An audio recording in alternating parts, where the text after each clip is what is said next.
नमस्कार, आप देख रहे हैं के न्यूज नेशनल और मैं हूं आपके साथ में शोभित पाठक। तो रुक करते हैं महत्वपूर्ण सुर्खियों पर। केंद्रीय एजेंसियों का पंजाब में हाई अलर्ट, धार्मिक भावनाओं को भड़काने की साजिश, सभी श्रद्धा स्थलों की चौकसी का बढ़ाने के आदेश।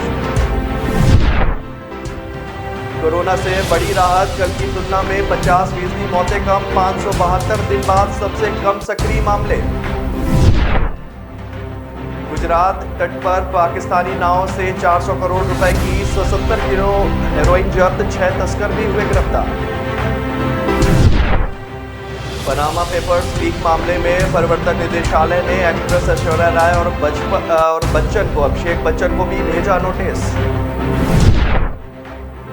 हड़ताल पर गए बिजली कर्मचारियों के साथ बातचीत नाकाम, प्रशासन ने भारतीय सेना को किया तैनात। केंद्रीय गृह मंत्रालय ने पंजाब सरकार को हाई अलर्ट किया है, जबकि पंजाब में धार्मिक भावनाओं को भड़काने की नापाक योजना देश के तत्वों द्वारा की जा रही है। एजेंसियों ने सभी डेरा मुखियों के अलावा सभी धार्मिक स्थलों की सुरक्षा को यकीनी बनाने का आदेश दिया है। इस इनपुट के बाद पंजाब सरकार ने सभी धार्मिक स्थलों की सुरक्षा चाक चौबंद कर दी है। मंदिरों से लेकर गुरुद्वारों में सीसीटीवी कैमरों को लगाने और गांव स्तर पर सरपंचों तक को आगाह करना शुरू कर दिया गया है कि अगर कोई भी शरारती तत्व गांव या धार्मिक स्थलों के आसपास दिखाई देता है तो उसकी सूचना तत्काल पुलिस को दी जाए। ताजा इनपुट के मुताबिक पंजाब में कई धार्मिक डेरों पर शरारती तत्व कोई वारदात कर सकते हैं। डेरों के कई मुखी पहले ही आतंकवादियों के निशाने पर हैं। वियना कांड के बाद पंजाब में काफी दिनों तक माहौल खराब रहा और आगजनी हुई थी। वियना में डेरा सच और खंड बल्ला के संत रामानंद जी का आतंकवादियों ने उनकी हत्या कर दी थी। आतंकवादियों द्वारा डेरा सिरसा के संत गुरमीत राम रहीम नूर महल के दिव्य ज्योति जागृति संस्थान के लिए RDX भेजा भी जा चुका है। इसी को देखते हुए फिर से जो है सुरक्षा वहां पर मजबूत कर दी गई है।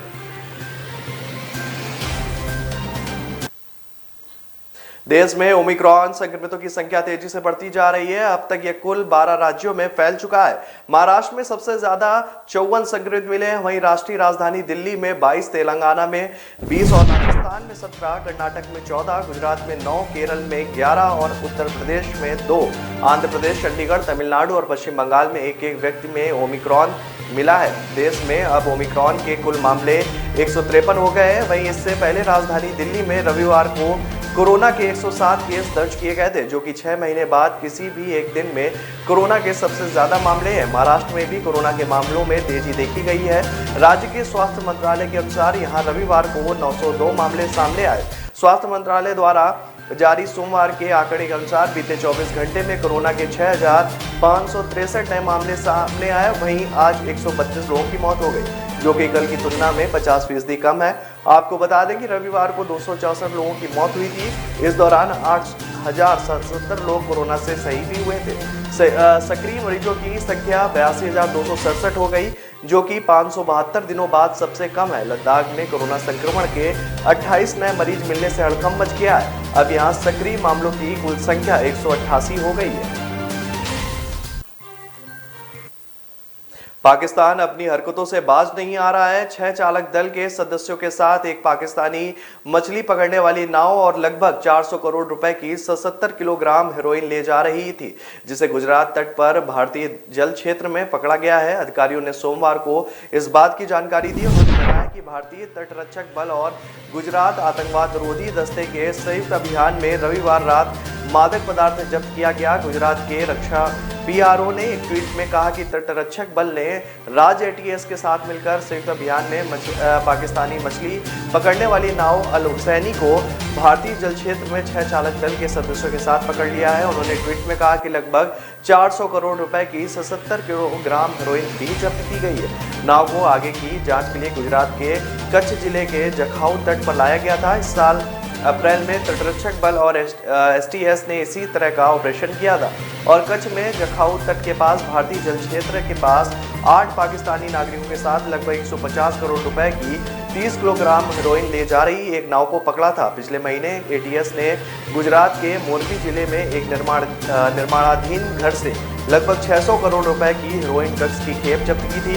एटीएस ने कहा था कि यह खेप पाकिस्तानी ड्रग डीलरों ने अरब सागर के रास्ते अपने भारतीय समकक्षों को भेजी थी। इस साल सितंबर में कच्छ के मुद्रा बंदरगाह पर हेरोइन की सबसे बड़ी खेप बरामद की गई है। राजस्व खुफिया निदेशालय ने 2 कंटेनरों से लगभग 3000 किलोग्राम दवा जब्त की है। इसके बारे में माना जाता है कि यह हेरोइन अफगानिस्तान से आया है। इसकी कीमत करीब 21,000 करोड़ रुपए।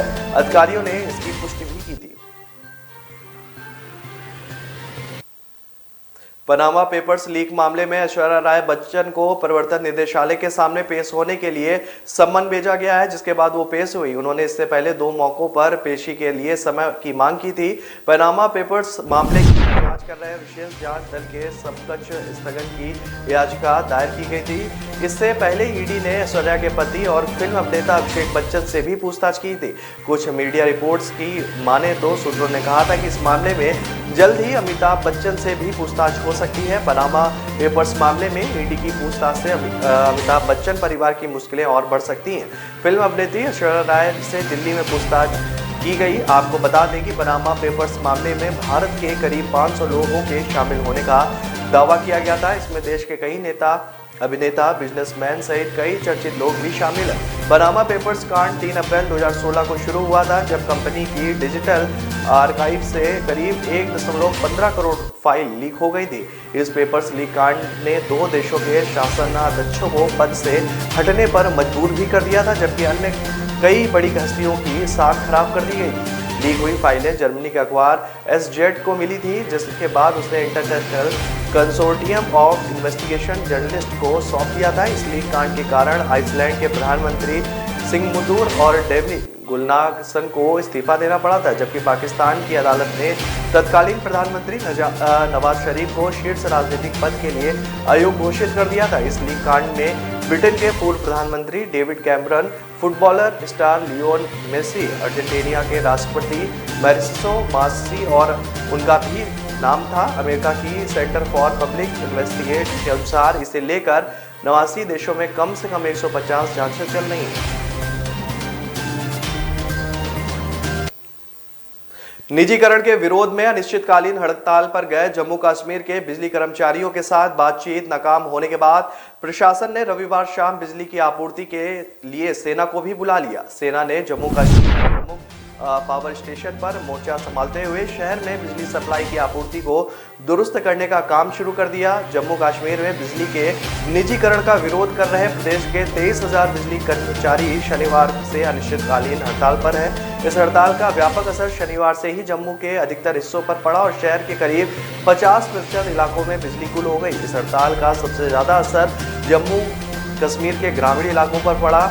इसके बाद प्रशासन ने हड़ताली बिजली कर्मचारियों से कोई राउंड बातचीत की और कई बार बातचीत विफल होने के बाद आखिरकार जम्मू के डिवीजन कमिश्नर ने सेना की मदद मांगी। शहर में बिजली आपूर्ति को सुनिश्चित करने के लिए सेना भी बुलाई गई। वहीं जम्मू कश्मीर के पूर्व मुख्यमंत्री और नेशनल कॉन्फ्रेंस नेता उमर अब्दुल्ला ने इस मुद्दे को लेकर राज्य प्रशासन को विफल करार दिया। अब्दुल्ला ने ट्वीट कर कहा कि जम्मू कश्मीर के जम्मू संभाग में बिजली के बुनियादी ढांचे को संचालित करने के लिए सेना को बुलाया गया है। नागरिक प्रशासन के लिए सेना को बुलाने से बड़ी विफलता कुछ नहीं हो सकती।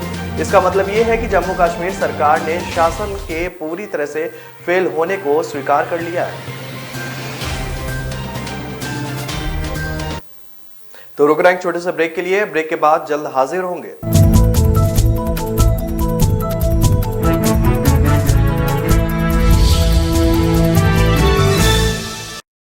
सबको ईमानदारी का शौक चढ़ा है। बताओ, अरे सड़क पे थोड़े गड्ढे ही तो आते थे। अमेरिका की सड़क लेकर क्या करते?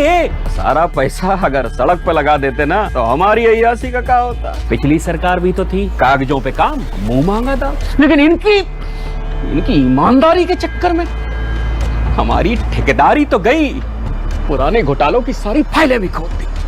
अब लगे हैं जमानत के चक्कर में। वकील साहब, इस बार तो हो जाएगी ना जमानत? अरे वकील साहब, 2017 से पहले सरकारी पैसे को खाना जो अपना हक समझते थे, 2017 के बाद उन पर काबू होने से प्रदेश की तरक्की में जो फर्क आया है वो फर्क साफ है। फर्क साफ है।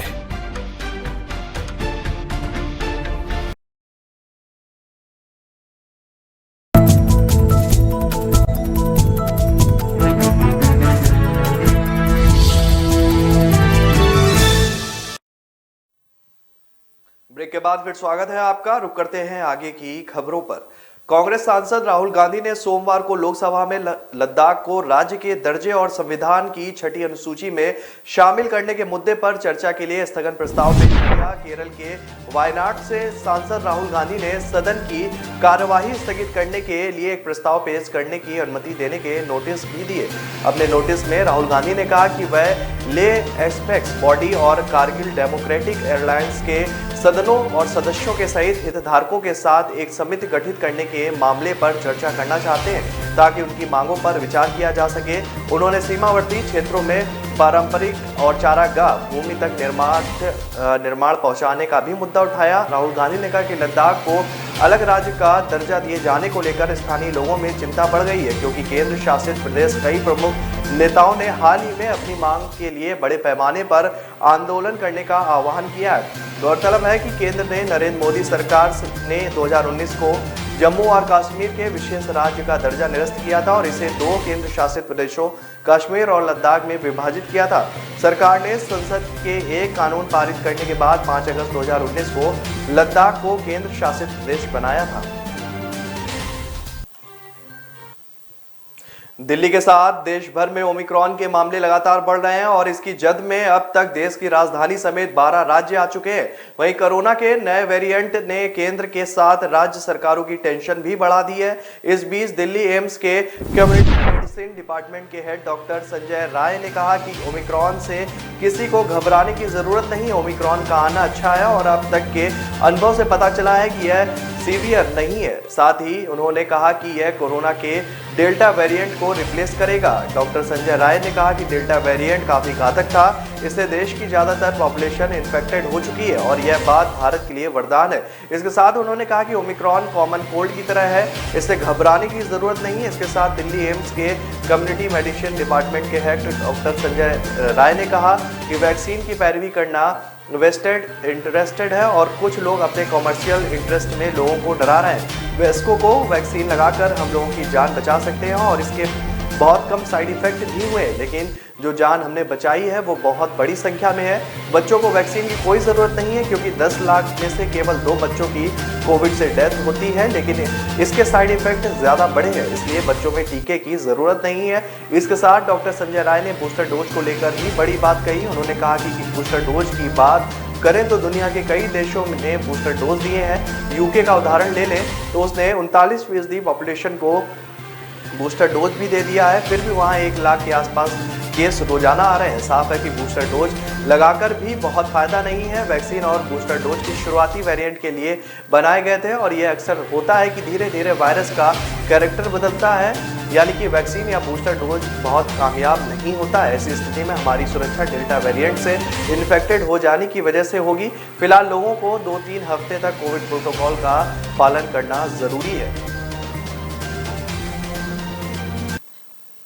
दिल्ली समेत पूरा उत्तर भारत इस समय शीतलहर की चपेट में है। इस बीच राजधानी में आज 20 दिसंबर की सुबह न्यूनतम तापमान 3.1 डिग्री सेल्सियस दर्ज किया गया, जो कि इस मौसम का कम तापमान है। इसके अलावा मौसम विभाग ने राष्ट्रीय राजधानी में शीतलहर का प्रकोप दिन भर जारी रहने का अनुमान भी जताया। क्षेत्रीय मौसम विभाग केंद्र के माने तो राजधानी के लोधी रोड में आज न्यूनतम तापमान 3.1 डिग्री सेल्सियस दर्ज किया गया।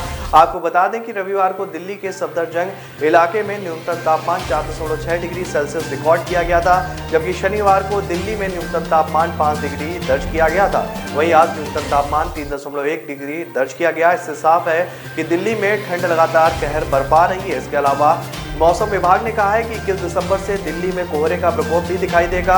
वहीं मौसम विभाग का मानना है कि उत्तराखंड, जम्मू कश्मीर और हिमाचल प्रदेश के कई इलाकों में बर्फबारी का असर मैदानी इलाकों पर भी पड़ रहा है, जिससे तापमान लगातार लुढ़क रहा है। मौसम विभाग ने बताया कि उत्तर पश्चिमी भारत के मैदानी इलाके मंगलवार तक 15 किलोमीटर प्रति घंटे की रफ्तार से चलने वाली ठंडी और शुष्क हवाओं की चपेट में रहेंगे, जिससे शीतलहर और ठंड का प्रतिकूल असर बढ़ जाएगा। मौसम विभाग ने कहा कि दिल्ली में शनिवार का मौसम का पहला सर्द दिन रहा और पश्चिमोत्तर हवाओं के कारण शहर में न्यूनतम तापमान 4.6 डिग्री सेल्सियस दर्ज किया गया। अधिकतम तापमान 17.8 डिग्री सेल्सियस रहा, जो सामान्य से 5 डिग्री कम और इस मौसम का सबसे कम तापमान है।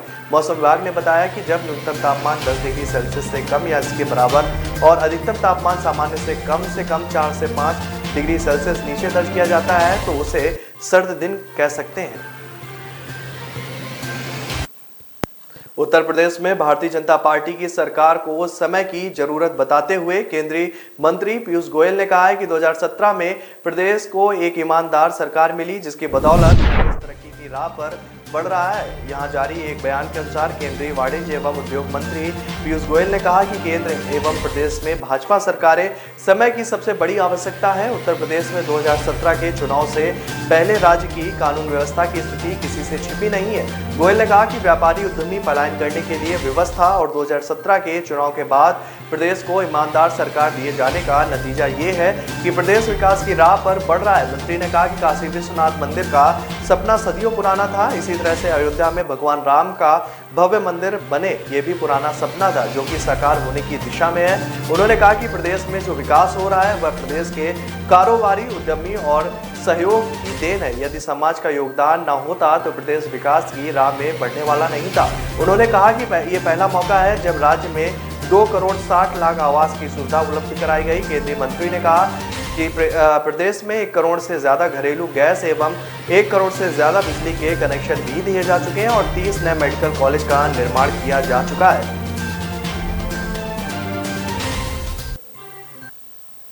आज घरेलू शेयर बाजार के निवेशकों ने बाजार खुलने के चंद मिनटों के भीतर ही 10 लाख करोड़ रुपए से भी ज्यादा गंवा दिए। दरअसल घरेलू बाजार के सभी बेंचमार्क इंडेक्स में भारी गिरावट दर्ज की गई। ये गिरावट ओमिक्रॉन के बढ़ते मामलों के चलते ग्लोबल रिकवरी पर आने वाले संकट की आशंका के चलते आई है। ग्लोबल बाजारों में छाई कमजोरी का असर आज घरेलू बाजार पर भी देखने को मिला और चौतरफा बिकने वाली इन्वेस्टर्स को भारी घाटा हुआ। कारोबार शुरू होने के कुछ मिनटों से भीतर ही बीएमसी पर लिस्टेड कंपनियों के मार्केट कैप में 10,77,000 करोड़ की गिरावट दर्ज की गई और ये गिरकर 253 लाख करोड़ रुपए पर आ गया। इससे पिछले कारोबारी सेशन में बाजार पूंजीकरण यानी मार्केट कैपिटलाइजेशन 264 लाख करोड़ रुपए पर था। सेंसेक्स ने शुरुआती मिनटों में ही 1098 अंकों की गिरावट दिखाई और 55,912 के लेवल पर आ गया। 56,000 के मनोवैज्ञानिक स्तर से सेंसेक्स का नीचे आना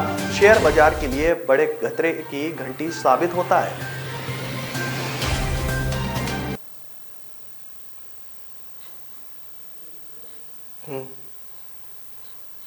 तो रुक रहे हैं एक छोटे से ब्रेक के लिए। ब्रेक के बाद जल्द हाजिर होंगे।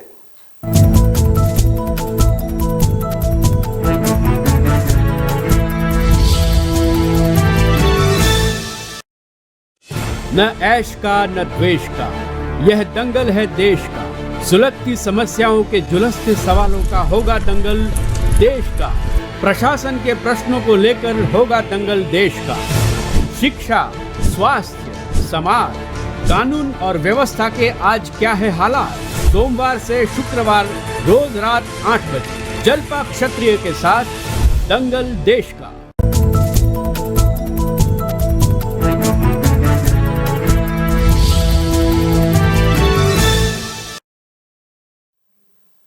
ब्रेक के बाद फिर स्वागत है आपका। रुक करते हैं आगे की खबरों पर। चंडीगढ़ नगर निगम चुनाव की तैयारी में जुटी आम आदमी पार्टी के अरविंद केजरीवाल के एक बयान से राजनीति गर्मा गई है। रविवार को चंडीगढ़ के सेक्टर 43 के दशहरा ग्राउंड में आयोजित चुनावी रैली में केजरीवाल ने कहा कि एक अफवाह सुनने में आई है कि केंद्र सरकार चंडीगढ़ को जल्द ही पंजाब को सौंपने की सोच रही है। इसके बाद केजरीवाल ने कहा कि अगर यह बात सच है तो फिर बीजेपी और कांग्रेस को वोट देना व्यर्थ होगा, क्योंकि कुछ महीने बाद पंजाब में आम आदमी पार्टी की सरकार बनने वाली है और चंडीगढ़ पंजाब का हिस्सा होगा। उनके इस बयान पर हरियाणा के गृह मंत्री अनिल विज ने पलटवार किया है। अनिल विज ने कहा है कि चंडीगढ़ पर पंजाब और हरियाणा का बराबर का हक है। विज ने कहा कि केजरीवाल एक भटकी हुई आत्मा है जो जनता को बहकाने और गुमराह करने का काम कर रहे हैं। अब वे चंडीगढ़ के लोगों को गुमराह करने की कोशिश कर रहे हैं, लेकिन चंडीगढ़ की जनता बहुत ही समझदार है और किसी भी हाल में आम आदमी पार्टी को वोट नहीं करने वाली है और चंडीगढ़ के समझदार लोग हमेशा से ही भारतीय जनता पार्टी के साथ हैं। विज ने कहा कि कहीं पर भी कोई ऐसा फैसला नहीं है। चंडीगढ़ पहुंचे केजरीवाल ने जनता से 5 वादे किए और कहा कि निगम चुनाव में आम आदमी पार्टी जीती तो इन वादों को पूरा करके ही अगली बार सामने आएंगे। केजरीवाल ने कहा कि आज स्वच्छता के मामले में चंडीगढ़ देश भर में 66वां स्थान रखता है। भाजपा कहती है कि विकास के लिए डबल इंजन की सरकार जरूरी है। चंडीगढ़ में सांसद, मेयर, प्रशासक भाजपा के हैं और केंद्र में ही भाजपा की सरकार है, फिर भी आज तक क्यों कुछ नहीं किया गया। केजरीवाल ने कहा कि हमारा पहला वादा है भ्रष्टाचार को जड़ से खत्म करने का, दूसरा वादा है जो महंगाई है उसको कम करना, उसे खत्म करेंगे, तीसरा वादा है दिल्ली की तरह चंडीगढ़ में भी पानी को निःशुल्क देंगे, चौथा सड़कें बेहतर बनाना, शहर की साफ सफाई एवं रखरखाव को मजबूत करना और पांचवा महिलाओं की सुरक्षा के लिए दिल्ली की तरह चंडीगढ़ में भी जगह जगह सीसीटीवी कैमरे और स्ट्रीट लाइटें लगाना। जिला कांगड़ा के 5 दिवसीय दौरे पर आए आरएसएस प्रमुख डॉक्टर मोहन राव भागवत सोमवार सुबह बौद्ध गुरु दलाई लामा से मिलने मैक्लोडगंज पहुंचे। दोनों में करीब 50 मिनट तक बंद कमरे में बातचीत हुई। बौद्ध गुरु और आरएसएस प्रमुख की बैठक को कई मायने में भी अहम माना जा रहा है। दलाई लामा जहां तिब्बतियों के सर्वोच्च धर्मगुरु हैं, वहीं डॉक्टर मोहन भागवत आरएसएस के प्रमुख हैं। दोनों प्रमुख हस्तियों की इस मुलाकात विश्व शांति, जन कल्याण और तिब्बत मसले को लेकर महत्वपूर्ण मानी जा रही है। दलाई लामा से मिलने के उपरांत आरएसएस प्रमुख वापस लौट गए और गौरतलब है कि दलाई लामा की कोविड काल के बाद सोमवार को दूसरी पब्लिक मीटिंग थी। दलाई लामा ने अनुयायियों व बौद्ध भिक्षुकों को इसी माह मिलना शुरू किया था। आरएसएस नेता इंद्रेश कुमार ने कहा है कि आरएसएस प्रमुख डॉक्टर मोहन भागवत और तिब्बती के धर्मगुरु दलाई लामा के बीच बहुत सी चर्चा हुई है। चर्चा के दौरान दलाई लामा ने कहा कि विश्व शांति और संघर्षों से मुक्त करने के लिए भारत धार्मिक सद्भाव का सर्वोत्तम उदाहरण है। दलाई लामा ने कहा कि आज विश्व शांति की जरूरत है। पूरे विश्व को यह जानना होगा और भारत को भी यह जानना और मानना होगा कि दुनिया में विस्तारवाद को रुकना और स्वतंत्रता का सम्मान किया जाना चाहिए। सरकार और विपक्ष के बीच राज्यसभा और लोकसभा में टकरार लगातार जो है वो जारी है। आज एक बार फिर हंगामे के बाद राज्यसभा की कार्रवाई 2 बजे तक के लिए स्थगित हो गई। वहीं लोकसभा में अजय कुमार मिश्रा के इस्तीफे को लेकर हंगामा जारी था। दरअसल उत्तर प्रदेश समेत 5 राज्यों में अगले साल विधानसभा चुनाव होने हैं, जिसको लेकर सरकार और विपक्ष हर पैतरा आजमाने की कोशिश कर रही है। सरकार योजनाओं और शिलान्यास से जनता का वोट बैंक बटोरने की कोशिश कर रही है, तो वहीं विपक्ष लगातार सरकार को कई मुद्दों पर घेरते हुए उसे गिराने की कोशिश में जुटा हुआ है। लखीमपुर मामले में लेकर महंगाई से लेकर विपक्ष सरकार को लगातार घेर रही है। विपक्ष के हंगामे के चलते कार्रवाई स्थगित होती रही। इसी हंगामे को देखते हुए आज प्रधानमंत्री नरेंद्र मोदी ने सर्वदलीय बैठक बुलाई। बैठक का उद्देश्य विपक्ष से सीधे तौर पर बात करना और तमाम मुद्दों पर चर्चा करने का था। हालांकि विपक्ष ने इस बैठक में शामिल होने से इनकार कर दिया। आपको बता दें कि इस बैठक में जेपी नड्डा भी शामिल हुए। केंद्रीय संसदीय कार्य मंत्री प्रहलाद जोशी ने कहा कि हम चाहते हैं कि साथ बैठकर समाधान निकले, लेकिन विपक्ष हर चीज को बायकॉट कर रहा है। आपको बता दें कांग्रेस ने इस बैठक को पूरी तरह से बायकॉट करने का फैसला किया। वहीं इसके अलावा टीएमसी सांसद सुखेंदु शेखर ने कहा कि हम मीटिंग में नहीं जाएंगे। उन्होंने कहा कि अजय मिश्रा, टेनी और सांसदों के निलंबन के मुद्दे पर हम प्रदर्शन करेंगे। इसके अलावा शिवसेना सांसद प्रियंका चतुर्वेदी ने कहा कि सरकार फूट डालने का काम कर रही है, हम इसमें शामिल नहीं होंगे। मुख्यमंत्री योगी आदित्यनाथ ने कहा है कि निपुण भारत योजना शिक्षा की मूलभूत इकाई पर कार्य करने जा रही है। इससे स्कूलों में ड्रॉप आउट की समस्या भी दूर होगी। कोई भी बच्चा पढ़ाई छोड़कर घर नहीं बैठेगा। इसके साथ ही नई शिक्षा नीति को प्रभावी रूप से लागू भी किया जा सकेगा। निपुण भारत योजना से प्रदेश के विद्यालयों को जोड़ने और विद्यालयों में परिवर्तन करने में मदद मिलेगी। बेसिक शिक्षा विभाग में अब परिणाम के अनुरूप परिवर्तन की दिशा तय हो सकेगी। सीएम योगी आदित्यनाथ ने ये बातें रविवार की शाम विकास भवन में स्थित अत्याधुनिक निपुण भारत मॉनिटरिंग सेंटर का लोकार्पण करने के बाद आयोजित समारोह को संबोधित करते हुए कही। उन्होंने कहा कि बेसिक शिक्षा की आधारभूत इकाई है। इसी को ध्यान में रखकर तकनीक का बेहतर उपयोग करते हुए निपुण शिक्षा को मजबूत किया जाएगा, जिसके तहत जीआईसी आधारित विद्यालयों पर performance kit map, learning outcome map आधारित इस योजना का शुभारंभ हुआ है। इस अवसर पर विधायक डॉक्टर राधा मोहन दास अग्रवाल प्रमुख के साथ में अन्य लोग भी प्रमुख रूप से उन्होंने हिस्सा लिया।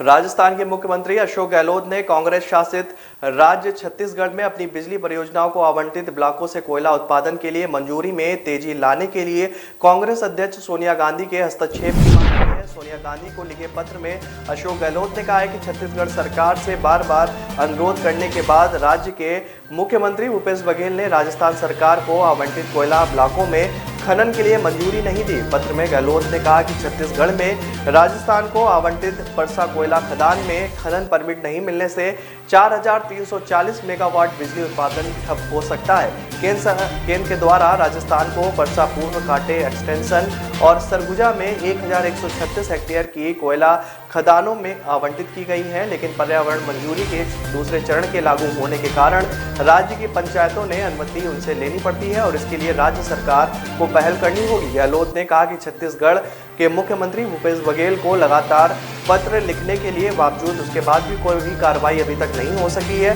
कोयले की अनुपलब्धता के कारण राजस्थान सरकार को राज्य में बिजली की कीमत 33 पैसे प्रति यूनिट तक बढ़ाने के लिए मजबूर होना पड़ा है, जिससे यह देश के सबसे महंगे बिजली विक्रेता में से एक बन गया है। दूसरी ओर स्थानीय लोगों के विरोध के कारण छत्तीसगढ़ सरकार कथित तौर पर खदानों के लिए पर्यावरण मंजूरी देने में असमर्थ रही है।